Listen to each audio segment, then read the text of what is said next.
We're live. Hello, everyone. Welcome back to Pro Democracy Pod. Sorry for a little bit of a delay. We've been going on a lot of podcasts, but we haven't really been doing our own. So today we're going to talk about Alex's new article, which Alex has talked about a lot this week already. Yeah, I mean, you were on RT America. Yeah. Both of us were on Amy's show, Amy Therese. Yeah, What's that's going to left? be good. Stay tuned for I'm that. looking forward to the backlash. That was fun. That was a really enjoyable conversation.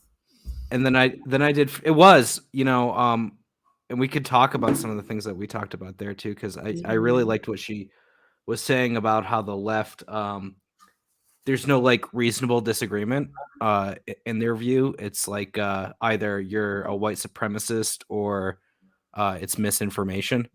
I thought that was a really good point that she made, and I'll probably make that point myself in the future. In fact, I think I already have. And then I was on Frank Analysis and Facts on the Ground, and then the Convo Couch. So all that this week. And you were just on those two, or did I miss something?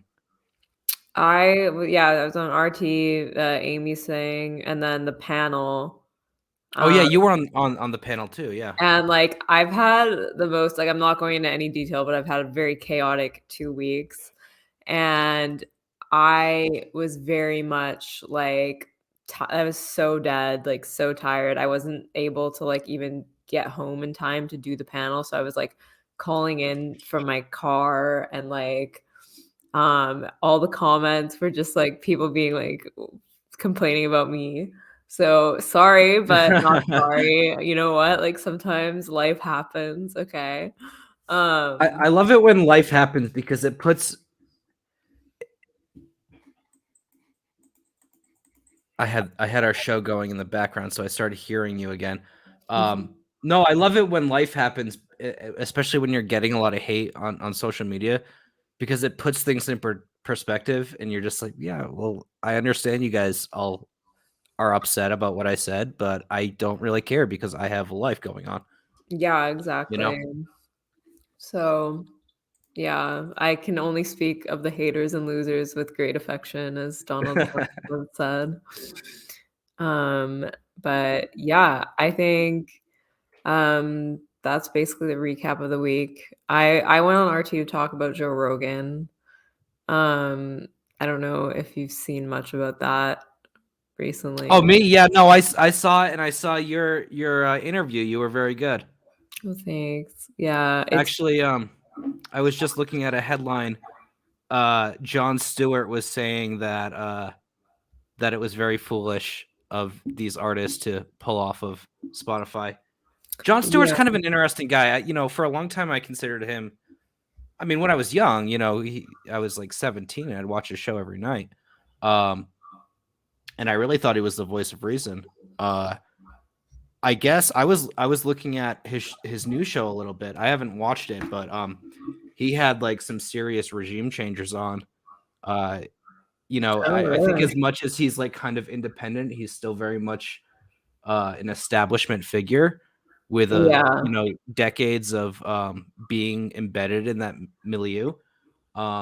So I think that probably he's not aware of kind of everything that he's pushing through his guests. It was kind of interesting. Yeah, I mean, I know like Colbert and Trevor Noah, like all those guys, like they're very regime changey. So like I don't Yeah. expect much from them. And I mean, even Joe Rogan, like even though I've like defended him, like he does have some like pretty silly opinions on like China, for instance. Yeah. And like it's like that's like I don't defend him because I agree with him on everything. I was like more just concerned that like now the White House is getting involved and telling Spotify to take this down, and like I don't know, it's just kind of funny that like of all the like terrible things out there that it's like having these 2 doctors on is, like, the worst possible thing that could Yeah. happen that suddenly makes, like, artists like Neil Young or, like, now Barbara Streisand, I think, is leaving. Yeah. Yeah. And a bunch Like of people I've never heard of. yeah, maybe, like, that's another thing, like, it's just, like, they wanna be, like, heard of again, but I Right. don't know. Well, My I think what's music's still on interesting Spotify. your show? My music. I'm Oh, keeping I'm keeping my music on Spotify in support of Joe Rogan. wise decision. Um, Mhm.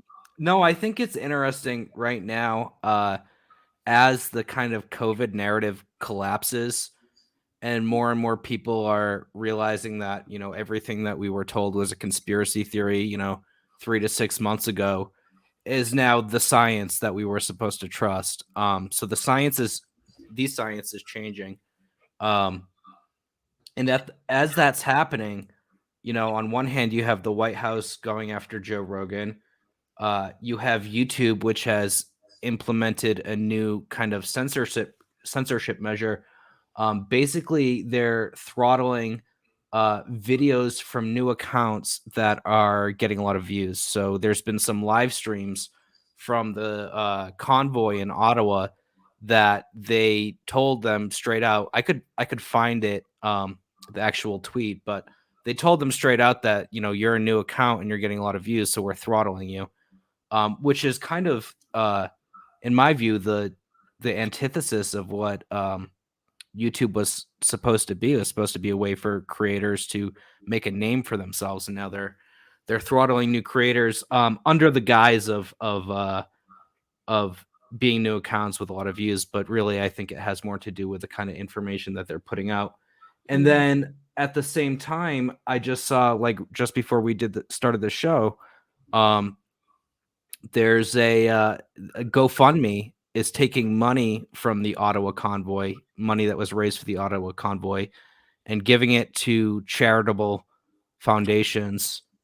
Um, I don't even I didn't get a chance to look it up before, but I saw the tweet and I saw the screenshots, and they're saying, this money is not going to the people it was intended to go to. So I think that as the narrative collapsing, it's becoming really clear that they're increasing censorship. I don't know Yeah. what your take on that is, if you have one.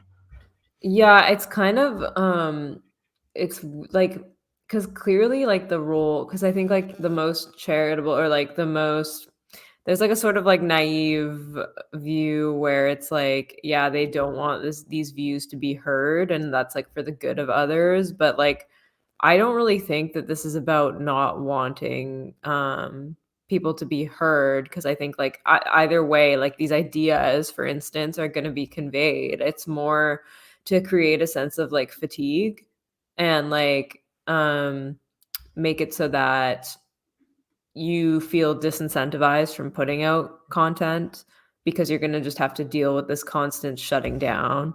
It seems Yeah. like more of a power play and a way like a war of attrition rather than a way to actually block out these ideas because you're not gonna be able to, like, prevent people from accessing Robert Malone's ideas or Right. People still tune into Alex Jones. It's right. just it was more of a coming together of the elite and the Silicon Valley giants to kind if it make kind of a virtue signal, right? Um, Mhm.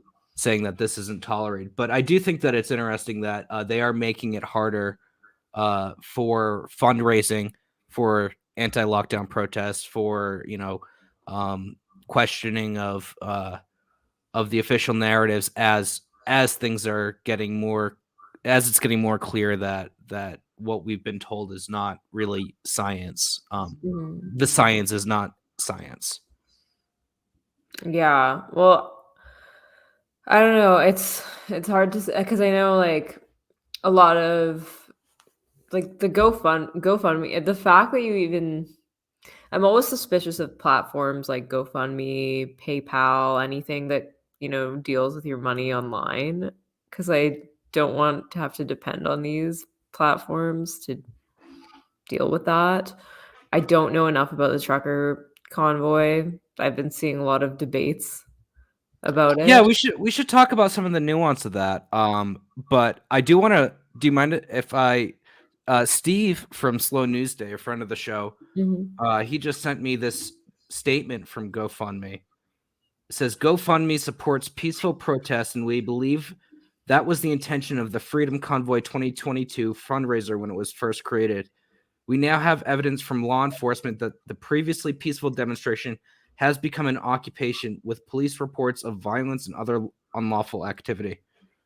So that's weird because I can think of a number of left-wing occupations that were able to fundraise freely through GoFundMe. I mean, you look at Standing Rock.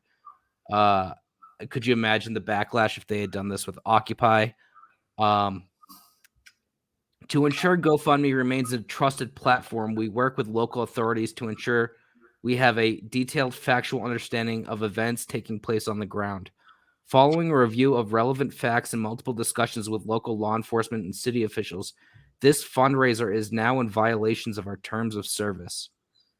Organizers provided a clear distribution plan for the initial 1 million that was released earlier this week and confirmed funds would be used only for participants who travel to Ottawa to participate in a peaceful protest. Given how the situation has evolved, no further funds will be directly distributed to the Freedom Convoy organizers, and this is emboldened. We will work with organizers to send all remaining funds to credible and established charities chosen by the Freedom Convoy 2022 organizers and verified by GoFundMe. I mean, this is insane to me.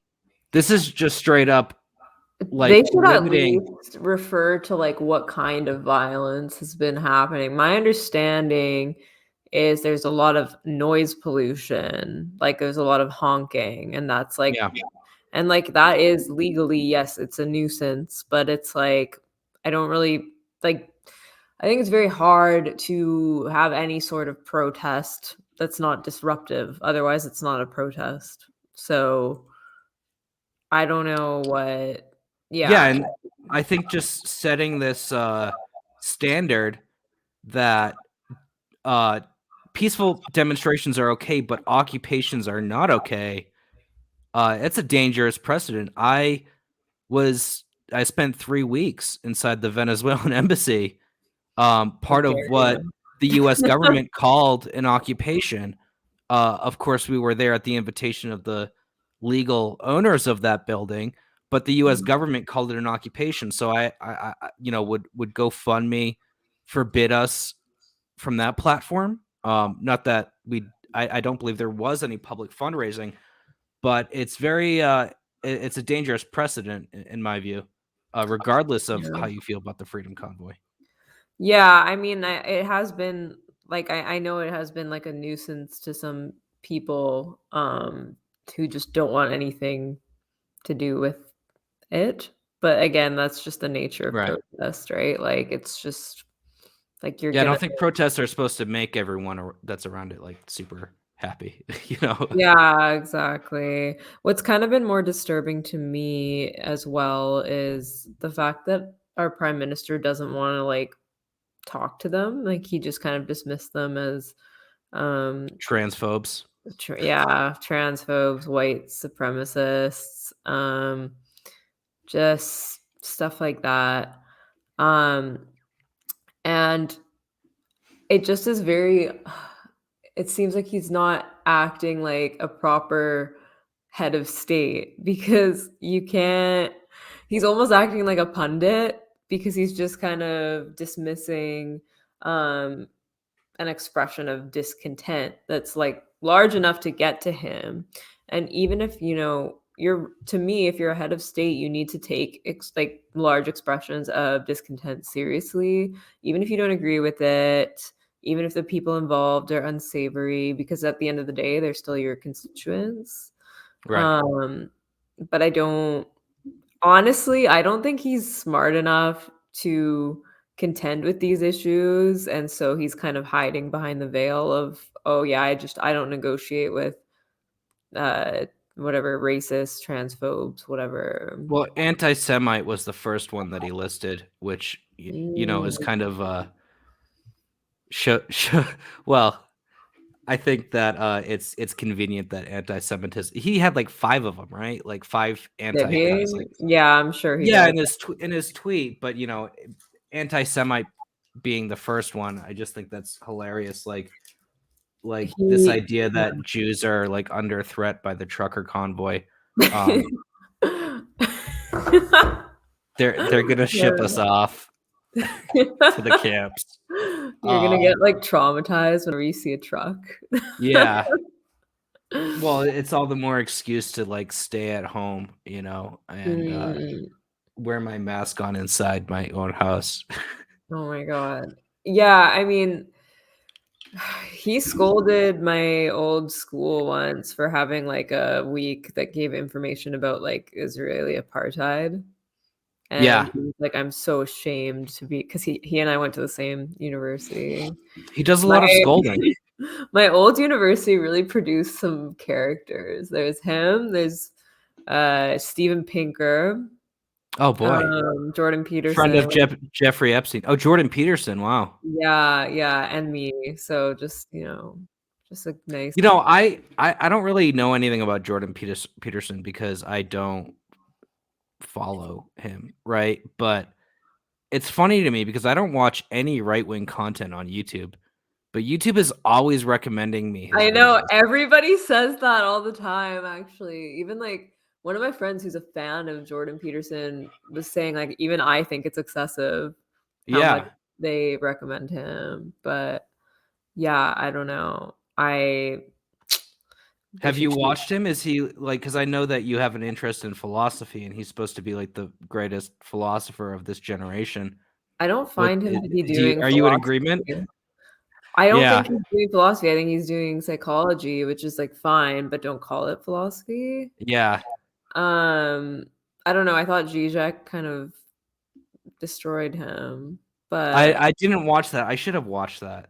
There's so yeah, many things that I'm like, "Oh, man, I wish I got a chance to see don't watch this." it. Honestly, I didn't think it was worth watching. Oh, really? I was just really bored and, like, in a hotel room and just, looking at it, but it was not worth it, honestly, and, like, I do think that he's unfairly characterized, like, I don't disagree with that, but That he's, like, not some kind of, like, fascist white supremacist yeah, he's or definitely whatever. not fash, like, he's just, Yeah, like, a conservative, which is, right. like, that's fine, guys, like, those people exist. Yeah. Um, yeah, I mean, I would say he's, like, in some areas fine, and other I think there's, like, this trend right now with, conservatives, um, like him, who have not yet, given up on the free market dream. And Right. so, like, they complain about, like, wokeness and stuff like that all the time, but then they think that it's a product Well, of they don't marketing. realize that wokeness is dominating the so-called free market.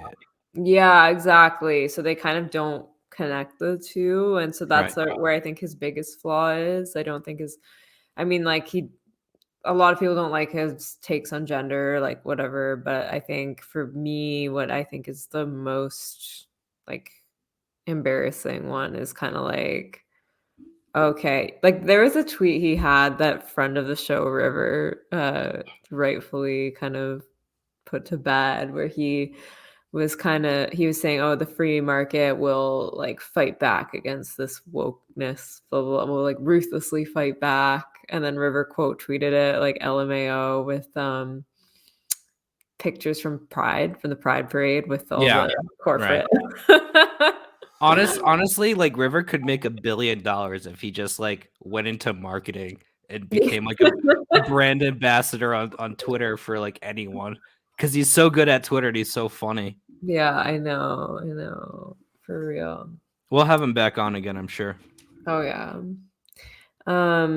So should we talk about this, new Gates Foundation trustee? Yeah, I mean, What's the deal with uh Bill Gates? That's the question we're all asking these days.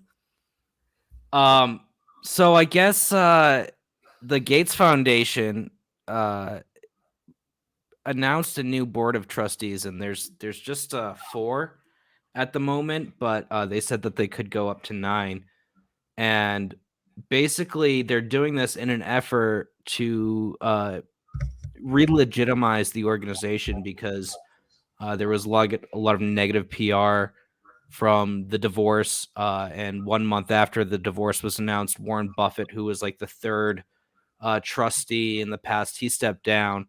So for the past maybe 8 months, 9 months or so, the Gates Foundation has been led by a divorcing couple. So it was, I mean, that and then the relationship with Epstein, which a lot of people have speculated led to the divorce. Um, and more recently, a New York Times piece that said that Gates was doing creepy behavior with Bill Gates was doing creepy behavior with women working at the Gates Foundation and all that. So it was clear that the organization needed a facelift. Um, so what they did was they put in this quote diverse board that's really not diverse. They use that word 4 times in their press release.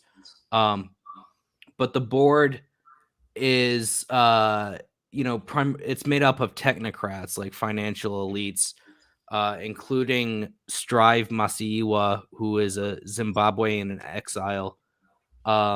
He is I revealed him to be a U.S. intelligence asset.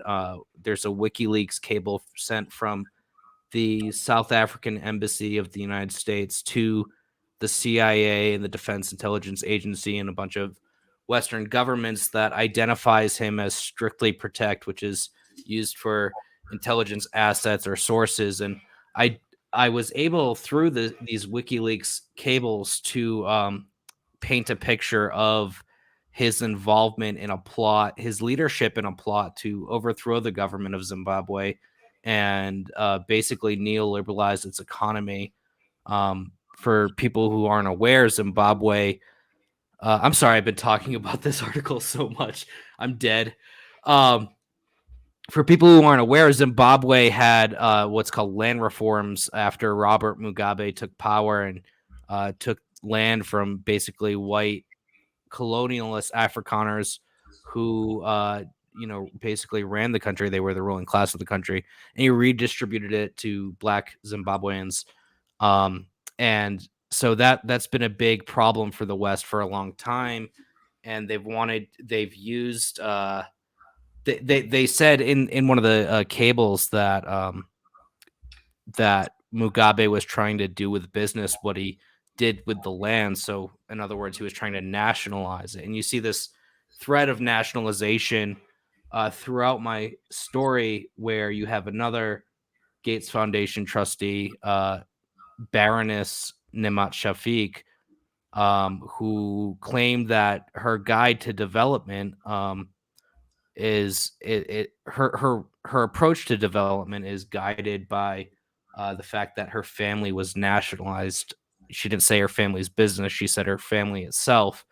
So you see this personal grudge against nationalization and state ownership and allocation of resources.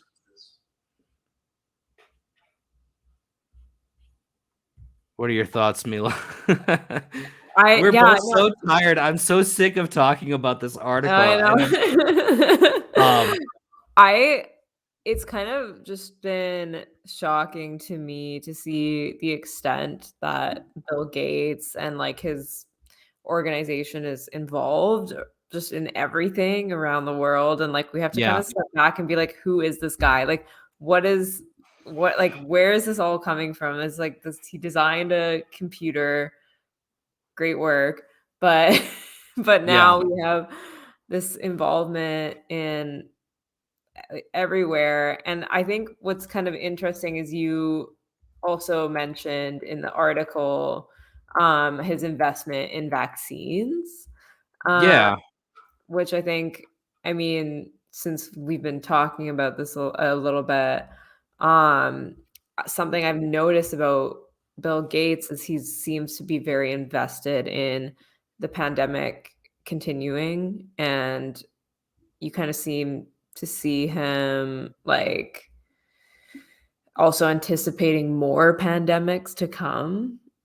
And right. Yeah, And not yeah. go ahead.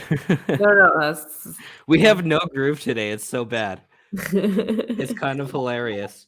If any of our hater you know how they, like there's, like, that group of haters on Twitter that just, like, watch podcasts on Rockfin to, like, tweak clips and make the guest or host look bad? Today is Yeah. probably the episode for them to do that, so, open invitation to, uh, those guys.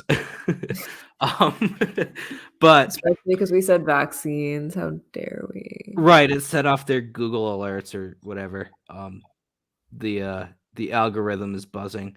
Um, so yeah, I mean Nemat Shafiq, who worked at the World Bank, the IMF, the UK Development Bank, which is like USAID for the UK, the Bank of England, all these international financial institutions and banks.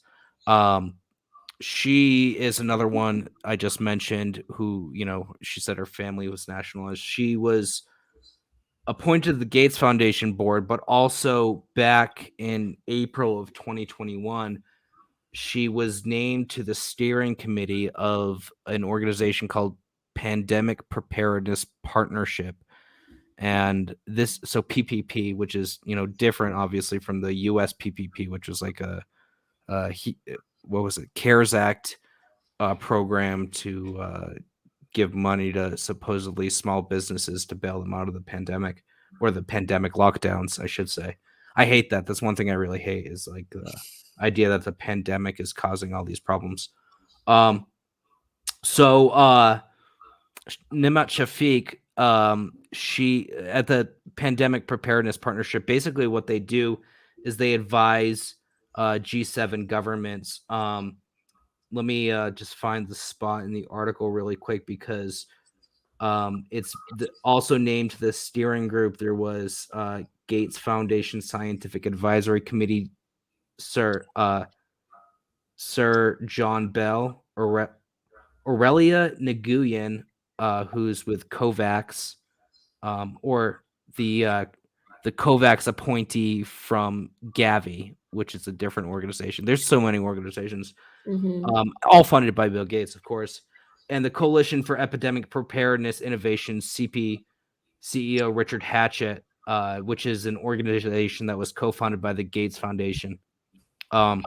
So this PPP is like made up of a bunch of different groups working to do basically reports to the G7.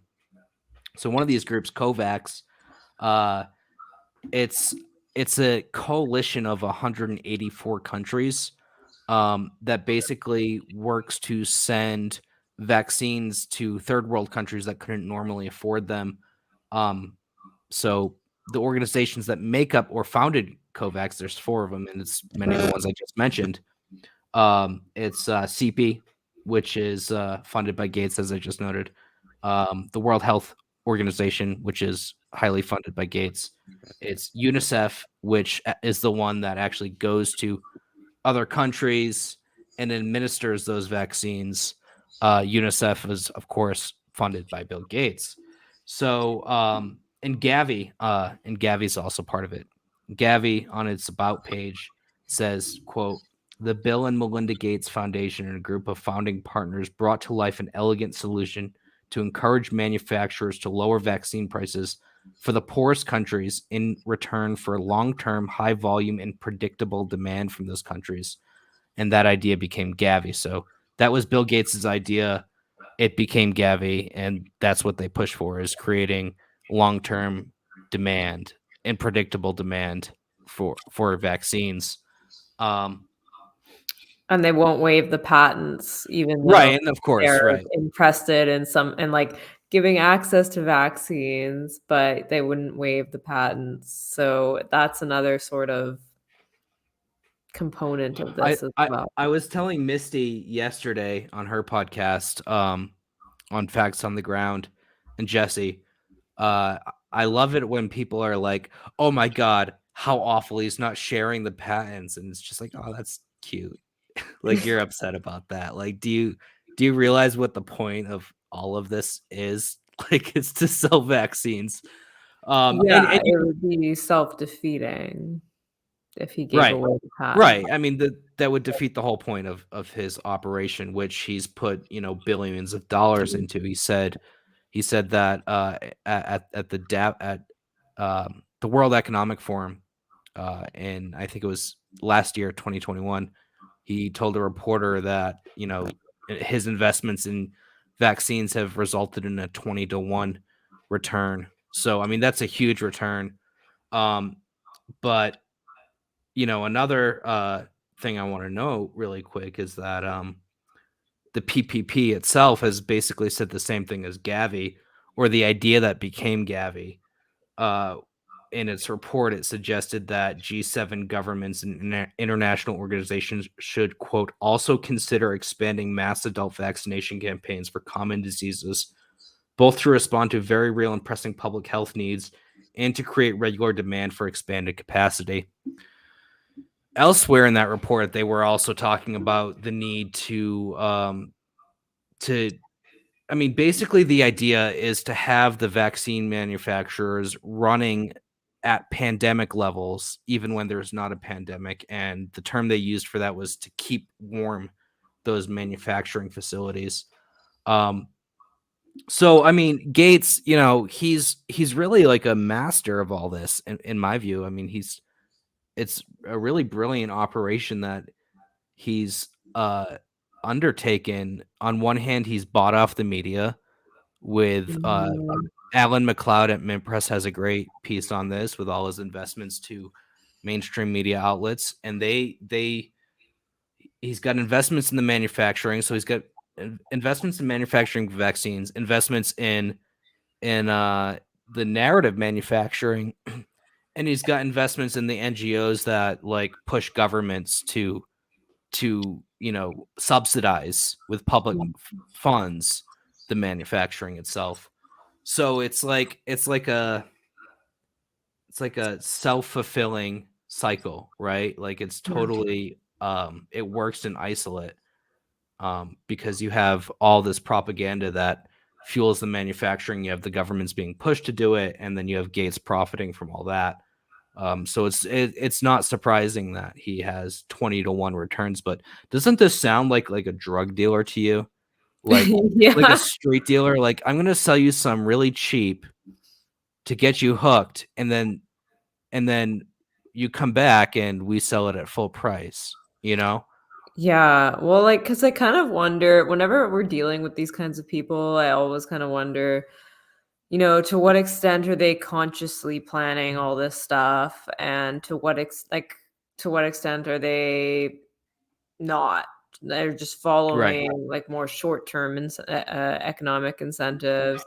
Um, I don't know what's the case. I mean, there's disagreements about this with all kinds of figures, not just, Bill Gates, but even with people speculating about Epstein, like, some people Right. think his operation was a lot more sophisticated, and that, like, it was an Involved with elaborate. Mossad and Mhm. yeah. Yeah, exactly, and so with Gates, I kinda wonder, because it's not uncommon for, rich people to get involved with philanthropy, right? But then this is Yeah. something that's much deeper than that, and a part of me has also wondered, why vaccines? Why is that something that he's getting into? Did he have the foresight to know that this would be, the lucrative model, or is he like just wealthy enough and well connected enough to be able to jump on these opportunities as they arise? Well, he's been doing that for a while.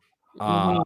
So, where he got his information that public health was gonna be a major geopolitical battleground, that's anyone's guess. Um, but, given that they were doing, international pandemic preparedness drills prior to the pandemic, I think that it was kind of no secret that as like people, you know, um, overtake more and more of the earth, and have contact with new species that they wouldn't have had before. And as people are in closer contact with another and traveling around more, that pandemics would become more frequent. Does that make sense? Yeah, well, that's kind of what, like, he had been talking about too, like, he's tweeted about this, right? Like, there's gonna be Has he? Yeah. th he said, "This is the warm-up pandemic," as though,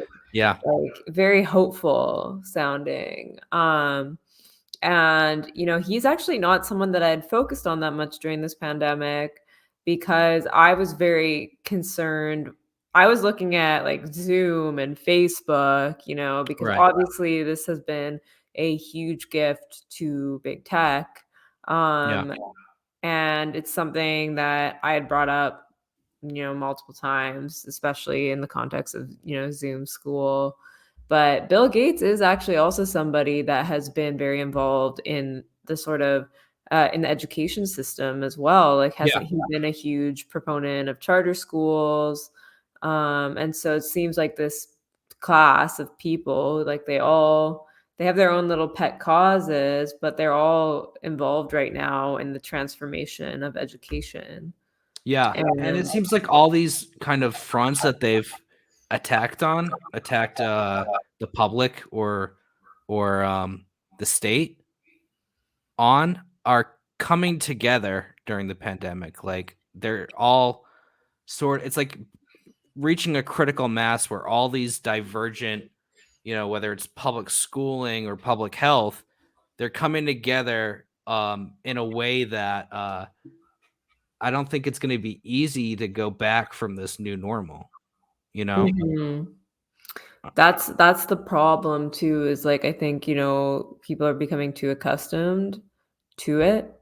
Yeah. Um, Especially, when it both with public health and with schooling and with work, more people are thinking, okay, yeah, work from home's great actually, because I don't need to like get up and move. Right.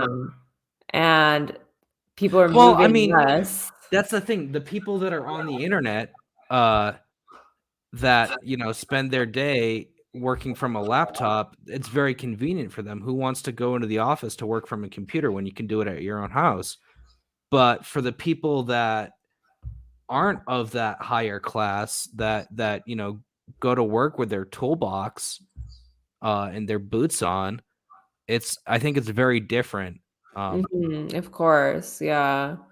And but I think it is making like, they're not the ones making policy or influencing policy, and, you have a very loud group of people who have become accustomed to working from home, who love it, Yeah. who are demanding, and the thing that what really upsets me is that they're not transparent about their demands, and, like, I see this a lot, with the people who wanna keep school online as well.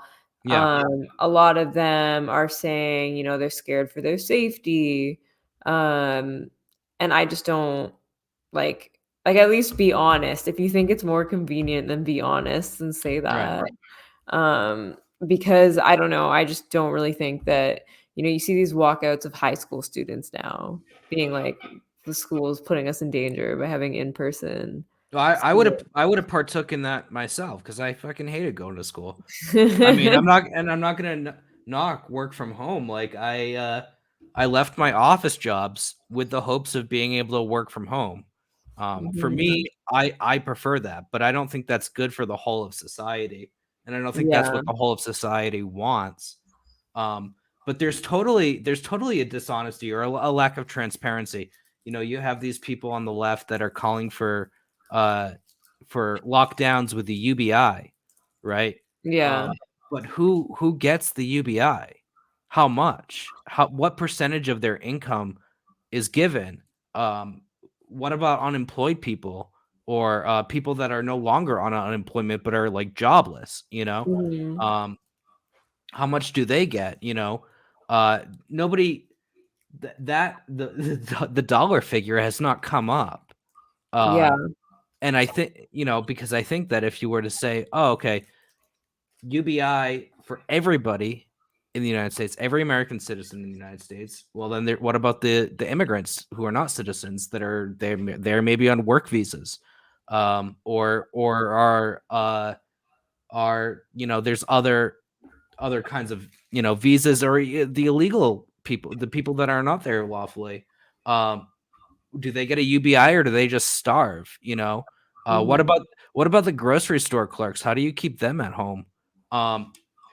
So there's been no actual coherent proposal given on that, and the reason that you don't see a dollar figure is because if you add it up, if you did the math, you know, let's say $1,000 a week for every person, which is, you know, a pipe dream, but well, you'd get to a sum that was just totally, I mean, the Republicans are never going to accept that. So why talk about a pipe dream, or advocate for lockdowns when a UBI is a pipe dream? You know, it's like when people say, "Oh, Assad is a brutal dictator," but I don't think the U.S. should do a regime change. It's like, okay, but you're being heard on one of those points, and it's not that the U.S. shouldn't do a regime change. You know, like Yeah. yeah, we you know, people hear you, you know, ruling people hear masses saying we need another lockdown, but they don't hear the UBI part, and it's never going to happen.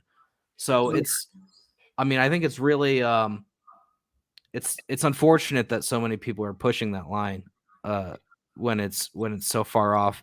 I really think that this is part of the problem with the left, where we like to lose and only know how to lose.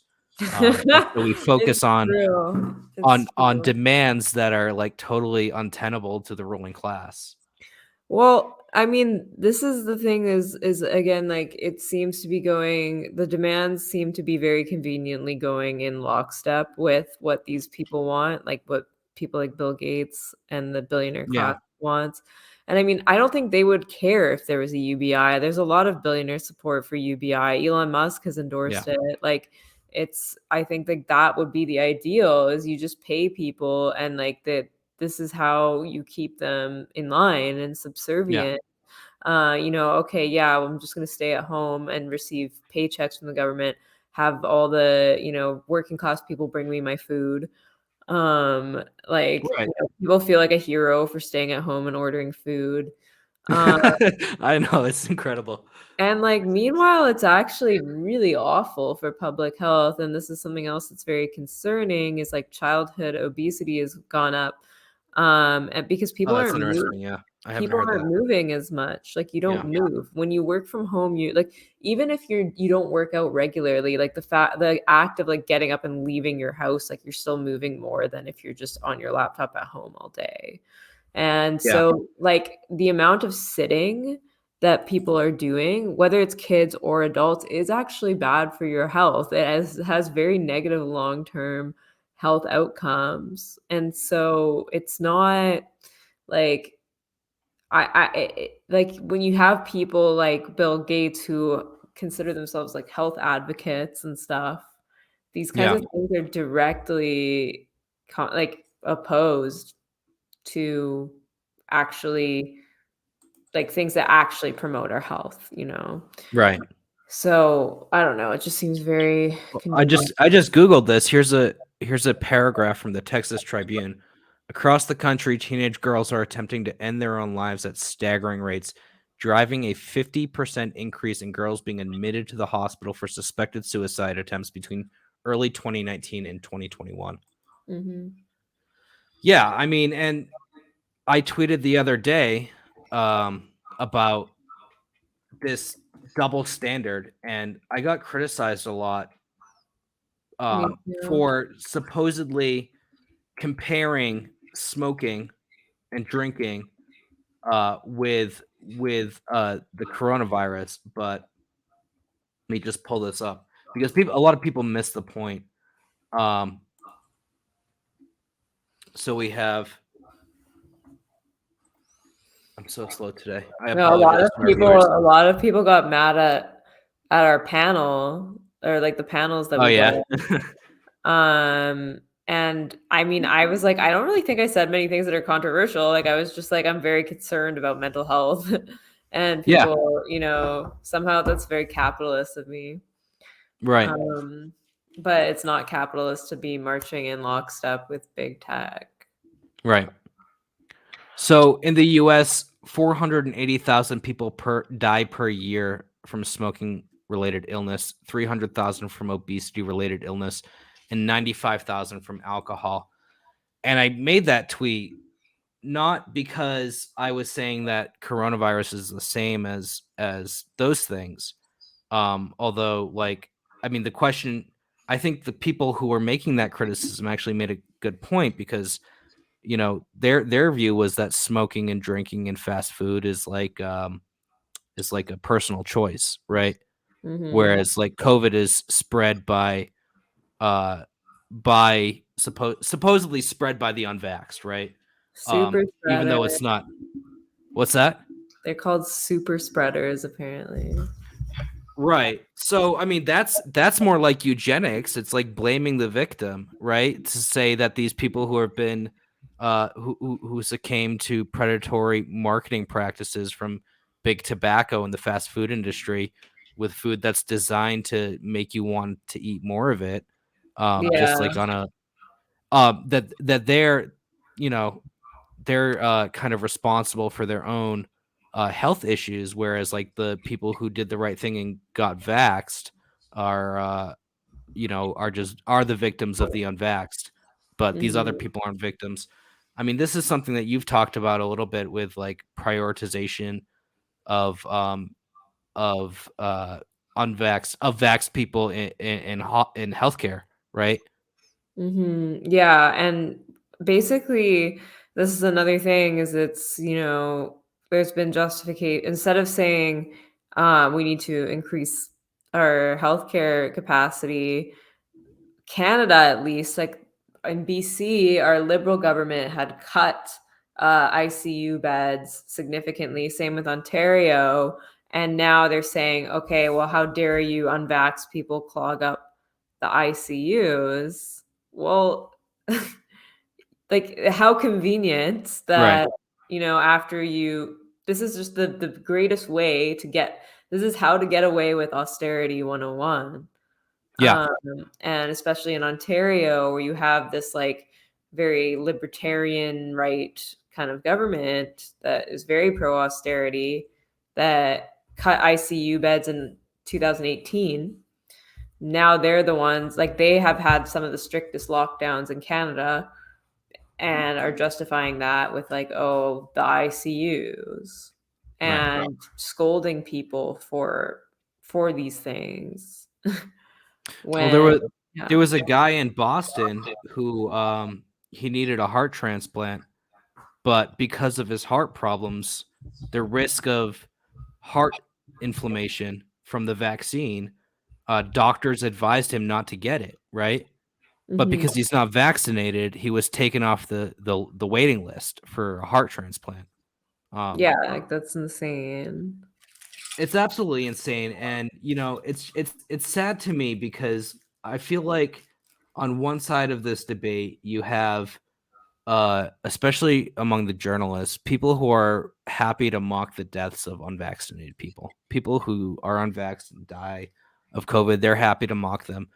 You see it all the time from a specific set of blue checks, but I don't see that kind of hate from unvaccinated people. I don't see people mocking the deaths from COVID of vaccinated people. Um, I see maybe some frustration at how they're being treated, but I don't see that level of animosity or hostility.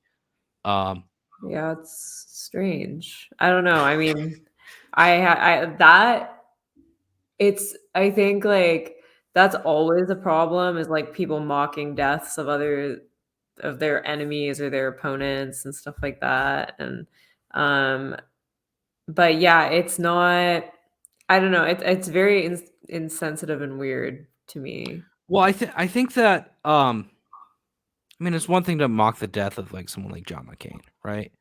Who is like a political actor who has been responsible for many thousands of deaths himself. Um, Yeah. but I don't view the anti-vaxxers as like a as necessarily a political thing, right? I think it's also like very much a spiritual thing. Maybe there's some degree of politics to it, but I don't think they're approaching it through a political perspective, you know? I don't Right. know what you think about that. I don't know. Honestly, like I don't have the strongest views on like whether or not someone should get vaccinated. Like I just kind of did it so I could go to the gym. Yeah. um but I mean, I just don't like I don't like scapegoating a group of people to justify austerity and to take the blame off of elected officials, Right. and people who we're supposed to trust and put them on the ordinary citizen.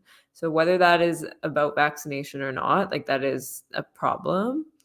Um, and it is, I think it's telling that people don't trust the scientific establishment, or don't trust the political establishment and their messaging on vaccines or on these kinds of things. That to me is the more interesting or like scary part. Is that Yeah. is the story that this tells, which is generally very disturbing.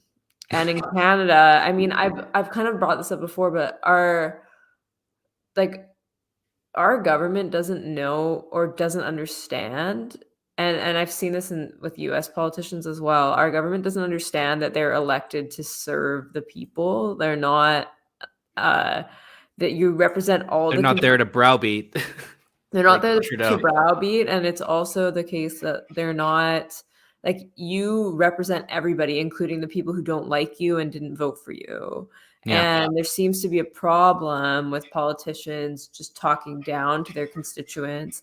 Trudeau is someone who's very famous for doing that, who's calls his own constituents bigots and white supremacists, blah, blah, blah. And you know what? Some of them might be, but you're still elected to serve them.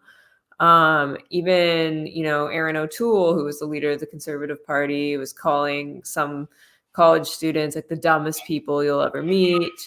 In the US, you have Hillary Clinton calling Right. people deplorables. This is very indicative of the disconnect, that between like what politicians think their job is, which is they think that they're these like moral leaders that are there to bestow their morals on us top down, versus what they're actually there for, which is to again like serve the people and their needs and represent. Did you see this tweet from Jagmeet Singh? Which Am I one? saying his name right?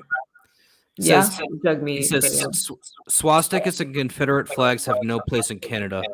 We have a responsibility to make our community safe for everyone. It's time to ban hate symbols in Canada. Together, we can make sure hate is given no space to take hold and no air to breathe. Yeah, he's really fixated on stuff like that. He also wanted to like ban the Proud Boys, and I'm like, most of those guys are probably feds.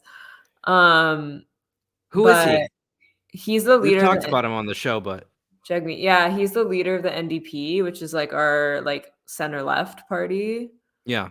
So Um, like a little bit left of the Democrats or what? oh yeah, they're pretty left to the Democrats. They're like in Canada, the Democrats are like a little bit to the right of our Liberal Party, I would say. Yeah. They're more similar to our Conservative Party. Right. Um, but a little bit more socially progressive, I think. Economically, they're the same. Yeah. So the NDP, they're called the New Democratic Party. They're kind of like the Squad. Like they're like that Yeah. way of the Democrats, like they're not communist. They're explicitly anti-communist, but and they're not anti-imperialist. They're very cowardly on foreign policy issues for the most part. And the Canada Files, friends of the show, have done some good work on exposing that, and exposing NDP leaders, and imperialism and stuff. But yeah, so Jagmeet, he focuses a lot on aesthetic things when it comes to hatred and stuff like that. On these like gestural things, these symbolic things. He doesn't really then he kind of cowers on other issues, especially like, with Palestine. Um, Right. he's Well, I not. mean, it's crazy to me that the government of Canada wants to ban, or the NDP wants to ban swastikas, and then they're at the same time supporting the the neo Nazis in Ukraine. Yeah.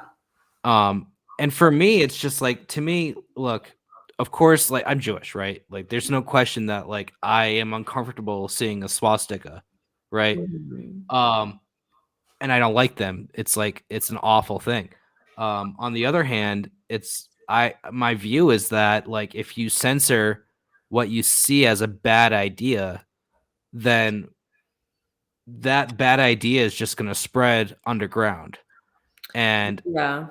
when you do censorship like that, it also makes censorship of good ideas eventually happen, like, right in front of our faces, Mhm. because the government of Canada, let's say they decide that they're going to ban swastikas, um, in 2 years, was to stop them from banning a hammer and sickle, right? Yeah. They're gonna say, "Oh, well, there was the, Holodomor and, the dual genocide, and so Mhm. we have to ban this hate symbol." And look, I really care, like, about, like, about the hammer and sickle? No, but, like, I mean, what if there's, like, a really conservative person elected and they decide that they're gonna ban the pride flag or something like that? You just it doesn't it's not a good idea to uh, do that kind of sense. That's my view.